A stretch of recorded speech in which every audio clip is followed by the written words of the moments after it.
Hello everyone, কেমন আছো তোমরা সবাই? আমি খুবই ভালো আছি। পিকু সন্ধেবেলায় বেরিয়ে গেছিলো ওর পাপার সাথে ঘুরতে। তো দেখলাম হাতে এনে দিল এইটা, বললো এটা নাকি গোপাল দাদার। এটা অ্যাকচুয়ালি এগলেস, আর এটার নাম বললো কি চকলেট লাভা, আই থিঙ্ক। হ্যাঁ, ওরকমই বললো নামটা। তো গোপালকে তো আমার খেতে দেওয়া হয়ে গেছিলো, সন্ধ্যাবেলার প্রসাদ দেওয়া হয়ে গেছিলো। তো চলো গোপালকে দিয়ে আসি। আর তোমরা যারা আমার পুরনো সাবস্ক্রাইবার তারা জানো যে গোপাল আমার বেডরুমেই থাকে। সেটার পেছনে অনেক বড় একটা গল্প আছে, তো অন্য কোনো একটা ভিডিওতে শেয়ার করব। আর আমাদের জন্য নিয়ে এসেছিল এই যে কী সব কি এই চকলেট, এটার নাম জানি না, এটা আমার খুব ভালো লাগে যদিও। এটা আমার জন্য এনেছিল, আর এই চিকেন পিজাটা ওর পাপার জন্য, আর একটা কি পনিরের টাইপের কি পিজা এনেছিল।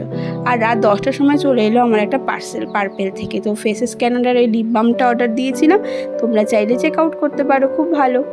যাই হোক, ভিডিওটা এই পর্যন্তই। ভালো লাগলে চ্যানেলটা সাবস্ক্রাইব করে দিও। বাই।